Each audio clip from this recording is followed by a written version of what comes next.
waiting till the rates actually drop might not be a good idea because prices are going to start to rise. So you want to kind of anticipate that. Yeah. There'll be more competition. And then like, it's what you just said too. It's like most time buyers, they don't think, they're thinking on their side about their closing. You don't know when the seller needs it, right? So it could be even a longer process. So exactly. And even when that's happening, you're still going to be able to get rates. Like if the rates drop again, most likely banks will, honor that rate drop. So, you'll still be in the market to get a better rate. Exactly. I mean, like when you do the...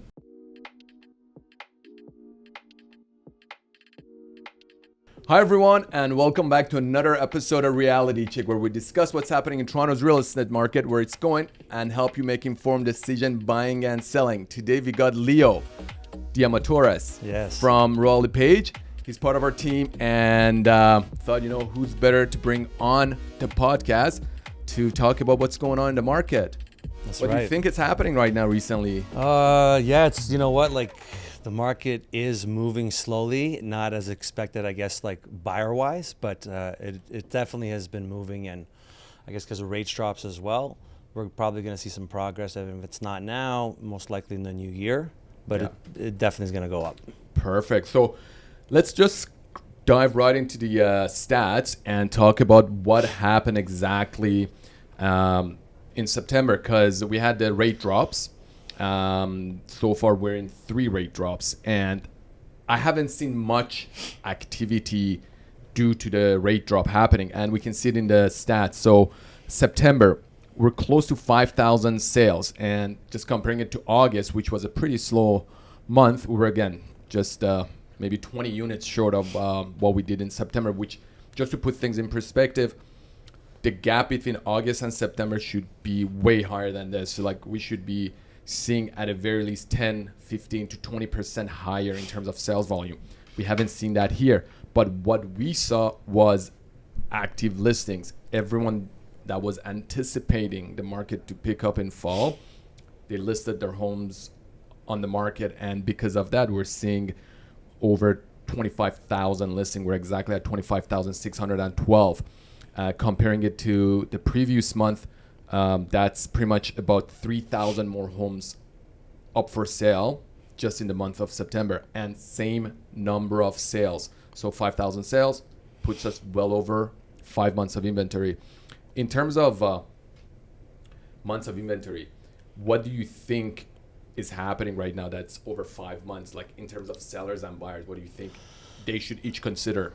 I would say, well, now it's like it still is a buyer's market. So, and it's per pocket area. So you can't just be like, oh, everywhere is going to be like that. Specific areas, Durham area might be a little bit tougher right now. The downtown core, East End, like East York, moving quickly. It's like, it depends what product. If Correct. It's detached, freehold, maybe different price points probably. Just to add to what you mentioned, when we're looking at months of inventory, it takes into consideration the entire GTA. And as Leo mentioned, each pocket is behaving different. So if you're buying in Durham, we're going to go look at the months of inventory there. It's totally different than Toronto. And even in Toronto, although the months of inventory is right now the highest I've ever seen, probably, mostly due to the condo segment. But if you're finding any townhomes that are, let's say, below 1.5, they're flying off the shelf. There's no way you can, Yeah, they're moving. Yeah. And then again, you can hop on to like, what are people looking for now? There might be, because money might be a little bit tighter. Those duplexes, triplexes, they're gone. Like as soon as like they're on the market, if they're like worthy properties, they move a little bit quicker. That's exactly a valid point, because of the affordability and the interest rates were coming off some of the highs we've seen. Units with legal basement apartments, or just basement apartments, or duplexes, triplexes, it's pretty much like house hacking. You live in one floor and you have the tenants pay your mortgage, are in a higher demand. In terms of average prices, we're just over 1.1 million, and it's been hovering like that. Let's just go back a few months. We're looking at right now, we're sitting at $1,107,000. Last month was $1,074,000. The month before it, again, we were over 1.1. and then we were again at 1.162 in June. Guys, be sure to hit that subscribe button before we continue. Hit that like button and make sure to share it with your friends. As the rates have been dropping, we haven't been seeing much of a price increase. What do you think that is? I don't know. It could be, I guess, like because there's just so many homes on the market, you're seeing more. You're seeing like listings like dropping their prices, like it's either they're having it low, raising it, or the opposite because they're just looking too high and it's not attracting people, right? I think one of the major components is just the buyer mentality also, because everyone has been super distraught by the high interest rate. Now that they see it's coming down and there's signals of more rate drops. I mean, like we're sitting right now in October, by the way, that's my birthday month. Yes. It's expected that to see that we have a rate drop end of October 24th. So if we see another rate drop, things should get better. Also, what we're seeing right now in October is pretty much the effect of June and July rate drop, because they take on average 90 to 120 days to take their full effect. So we haven't seen the full effect of it. And as time goes by, I feel like people are going to notice, okay, you know what, that mortgage payment that was, let's say, $2,000, now it's down to maybe, $1,800. Maybe, you know what, I should start taking a look at it. But what I think is the problem is people are waiting too long to get into the market, because you got to also consider how long does an average buyer take with you to just purchase a house, like from the time you start their pre-approval process till they actually buy. The average could be even like 20 days, 30 days, like around there. Like, so it's just like, I would say it's safe to say you're going to be looking at homes anywhere averaging around 30 days. Let's just say sometimes, even like, higher, but on average, I think what we've been doing, it's, 30 days on average for clients. So once you start the process, it's going to take you 30 days. If you're pickier, and depending on what you're looking at, I mean, if you're looking, let's say, in beaches for a semi-detached, not a lot of options available. So you would be looking for, longer period. If you're looking for a condo, you got plenty of options. You should be looking right now. It's going to take you another 30 days. So hopefully the rate is going to be dropped by the next month. And take into consideration, you're not closing right now. You're going to be closing another 30 to 60 days after. So we're looking at probably even another rate drop. So waiting till the rates actually drop might not be a good idea, because prices are going to start to rise. So you want to kind of anticipate that. There'll be more competition. And then, like, it's what you just said too. It's like most time buyers, they don't think, they're thinking on their side about their closing. You don't know when the seller needs it, right? So it could be even a longer process. So exactly. And even when that's happening, you're still going to be able to get rates. Like if the rates drop again, most likely banks will, honor that rate drop. So, you'll still be in the market to get a better rate. Exactly. I mean, like when you do the mortgage pre-approval, if you're variable, you're variable. So as the rates drop, it drops. But right now we're seeing very good, attractive 2-3 year fixed rates.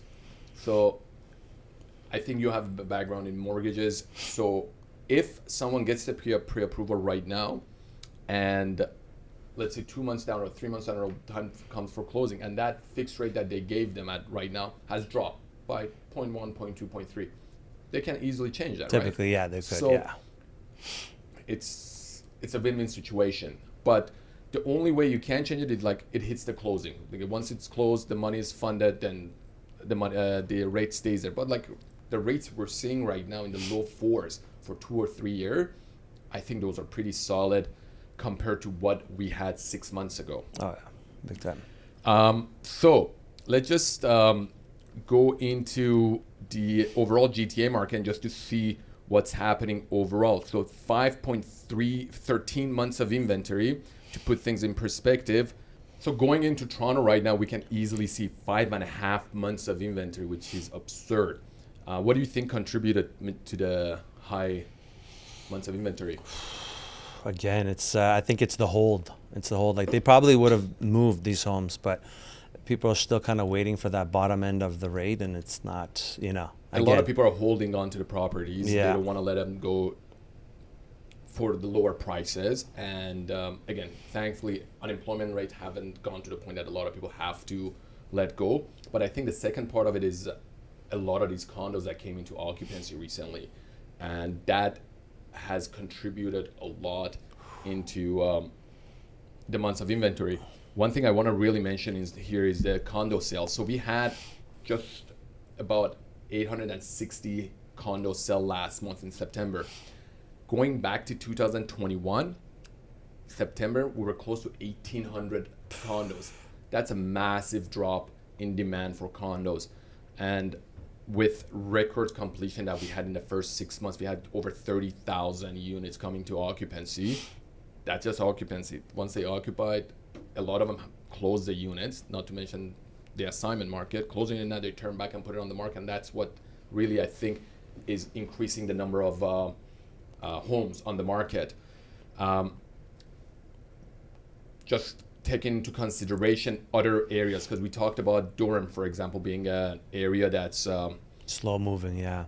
Not slow moving, it's not a lot of inventory. No, there specifically, yeah. So we have just over 3 months of inventory there compared to Toronto, which I think for Durham is good because they were, a couple of months ago, they were just below 3 months of inventory. That puts them in the seller category. Right now, they're in a balanced market. And keep in mind, the average prices have dipped below 900,000, which makes it pretty affordable for a lot of home buyers. And where are you going to find homes below $1 million? You got to go really far. They're not like maybe too far. Could be Hamilton. Could be in Brantford Well, I mean, area. like, even if you're in like Oshawa and Whitby right now, you can still see some bungalows below that price. But I mean, a listing of ours in Oshawa, detached, just, we've priced it pretty aggressively, but that is going to be well below $1 million for a detached home in Oshawa. That is in a pretty good neighborhood. It's back onto a ravine. Guys, be sure to hit that subscribe button before we continue. Hit that like button and make sure to share it with your friends.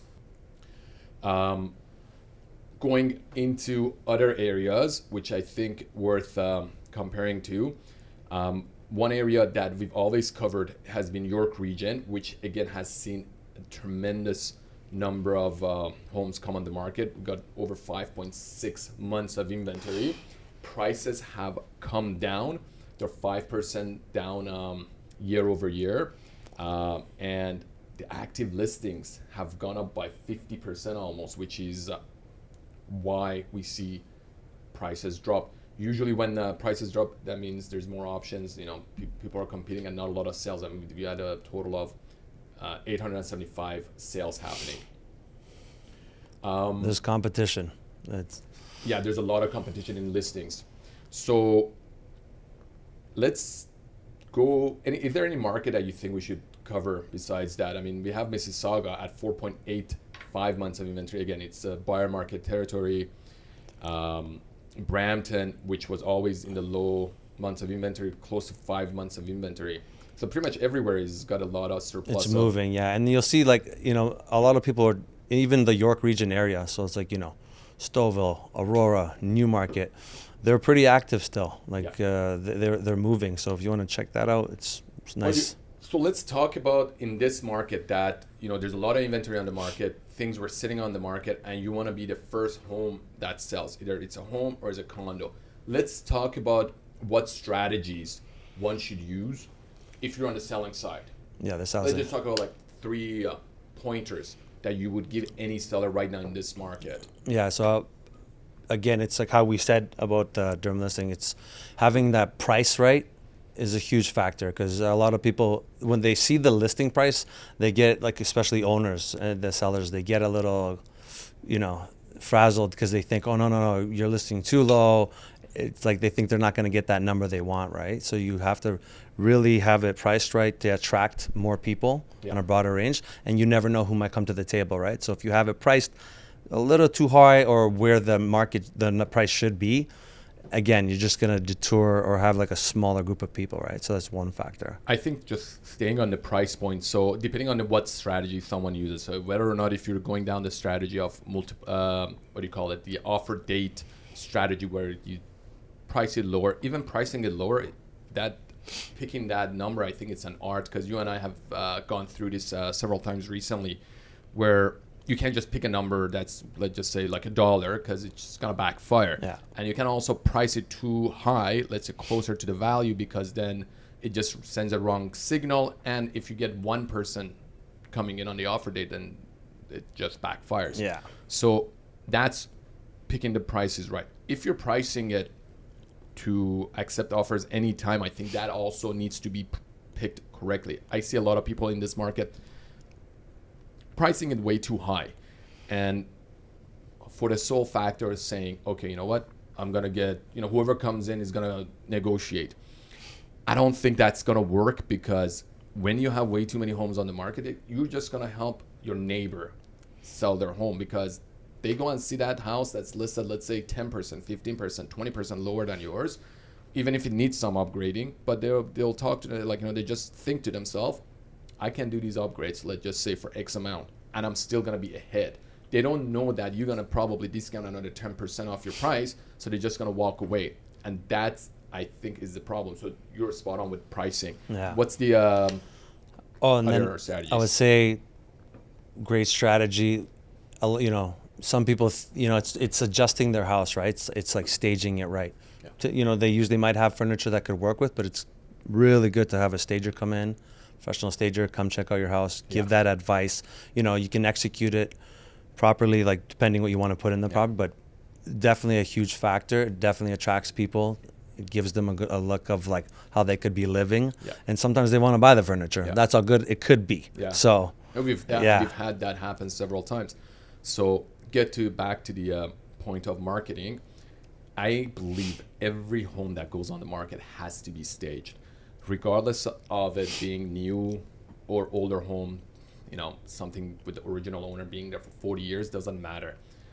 We always take a stager there, because even if we're not removing their own furniture, we can stage it with their own furniture, declutter, set it up in a way that will showcase the space. Because I take clients to listings, and we see it that the clutter will just kill their mood. People walk into any home, it takes them about 12 seconds to make a decision. So once you walk in, you're in the main floor, foyer, living room, dining room, kitchen.